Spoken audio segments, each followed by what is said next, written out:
Vamos continuar a resolução dos problemas do capítulo 2 do livro Fundamentos de Física de Halliday Resnick, 10ª edição.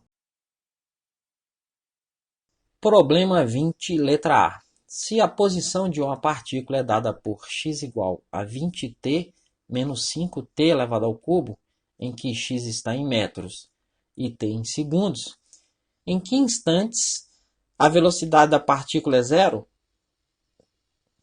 Para obtermos a expressão da velocidade em função do tempo, devemos calcular a taxa de variação da posição, ou seja, devemos calcular a derivada da posição em relação ao tempo. Então, o v de t é o dx dt. Se a gente derivar 20t dá 20 menos 5 vezes, e a derivada de t ao cubo é 3t ao quadrado.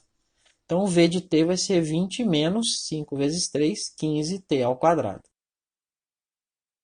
Esta expressão permite-nos determinar a velocidade em cada instante.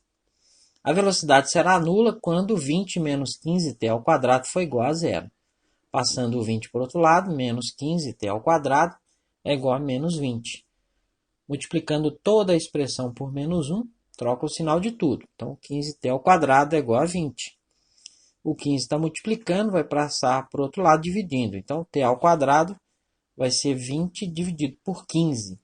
A gente pode dividir ambos os termos aí por 5. Então, dá 4 terços. Extraindo a raiz quadrada dos dois lados, o t vai ser mais ou menos a raiz quadrada de 4 terços, que eu posso escrever como mais ou menos a raiz quadrada de 4 sobre a raiz quadrada de 3. A raiz quadrada de 4 é 2, então fica mais ou menos 2 sobre a raiz de 3 segundos. A expressão representa o valor exato do instante procurado. Se usarmos 1,73 como aproximação para a raiz de 3, ela se torna 2 sobre 1,73, que dá 1,16 segundos.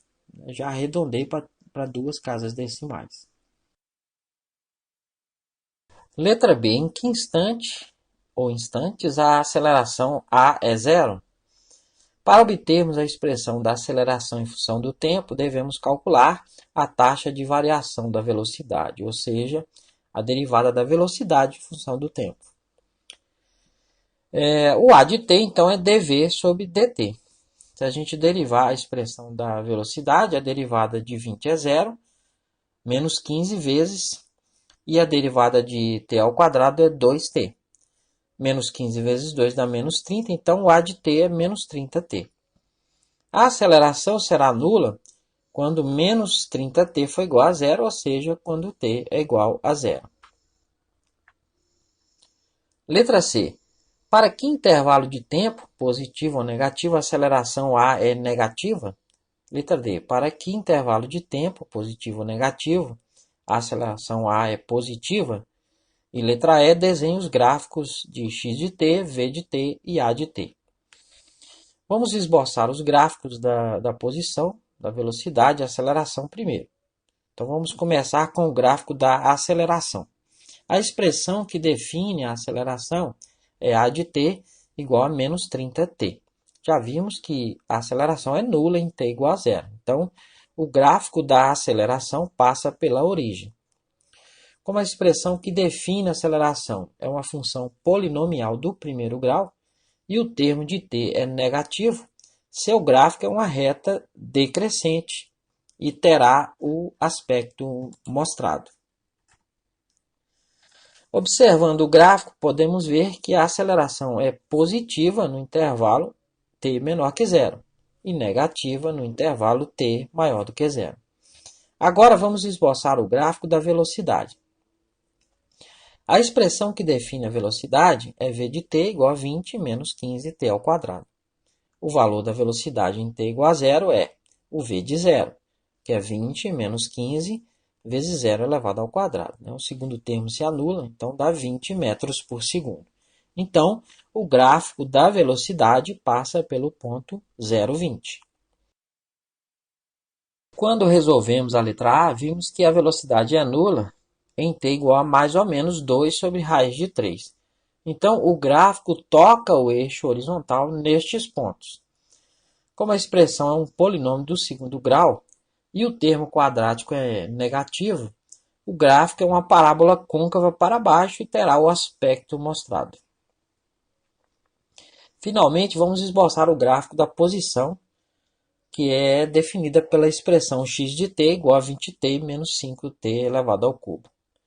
O valor da posição em t igual a zero é o x de zero, que é 20 vezes zero, menos 5 vezes zero elevado ao cubo, que dá zero. Então, o gráfico da posição passa pela origem.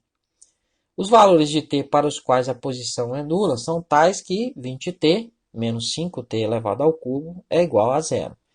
Dá para a gente colocar 5t em evidência e escrever a expressão como 5t vezes 4 menos t ao quadrado é igual a zero. Essa expressão será nula quando um dos fatores se anular, ou seja, quando 5t for igual a zero, ou t igual a zero, então já sabíamos disso, e quando 4 menos t ao quadrado é igual a zero. Dessa expressão a gente pode concluir que o t ao quadrado é igual a 4.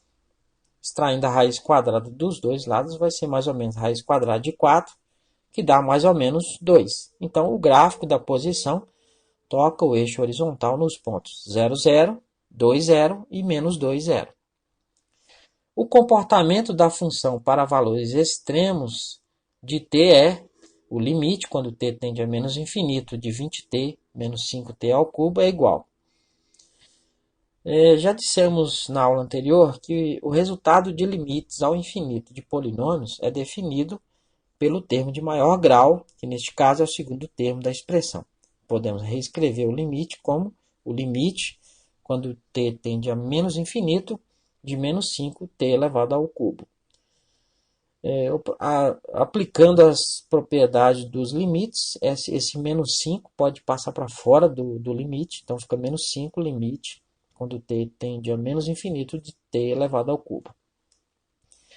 Quando t se tornar muito grande e negativo, t elevado ao cubo também será grande e negativo, né? Um número negativo elevado ao expoente ímpar. Como menos 5 multiplica o limite, o resultado será positivo. Então, esse limite é igual ao infinito. Então, a função tende ao infinito quando t tende a menos infinito. O limite quando t tende ao infinito de 20t menos 5t ao cubo é igual. Utilizando os mesmos argumentos anteriores, podemos reescrever esse limite como menos 5, limite quando t tende ao infinito de t elevado ao cubo. Agora, quando t se tornar muito grande e positivo, t elevado ao cubo também será grande e positivo. Como menos 5 multiplica o limite, então vou ter um número negativo multiplicado por um número positivo. O resultado será negativo. Então, esse limite é igual a menos infinito. Então, a função tende a menos infinito quando t tende ao infinito. A posição será decrescente quando a velocidade for negativa e crescente quando a velocidade for positiva. Perceba que no intervalo t menor que menos 2 sobre raiz de 3, a velocidade é negativa, então a posição é decrescente. Ela vem do infinito, toca o eixo horizontal em t igual a menos 2 segundos, continua a decrescer e atinge o primeiro ponto crítico, no instante em que a velocidade se anula. No intervalo menos 2 raiz de 3 menor que t menor que 2 raiz de 3, a velocidade é positiva. Então, a posição aumenta, passa pela origem e chega ao segundo ponto crítico. Neste ponto também, a velocidade se anula. No intervalo t maior que 2 sobre raiz de 3, a velocidade volta a ser negativa, então a posição decresce, toca o eixo horizontal no instante t igual a 2 segundos e tende a menos infinito. Perceba que no intervalo no qual a aceleração é positiva, né, o t menor que zero, o gráfico da velocidade é crescente. A aceleração positiva, velocidade aumenta. E o gráfico da posição é côncavo para cima. E no intervalo em que a aceleração é negativa, t maior que zero, o gráfico da velocidade é decrescente. Né? A aceleração negativa diminui o módulo da velocidade. E o gráfico da posição é côncavo para baixo.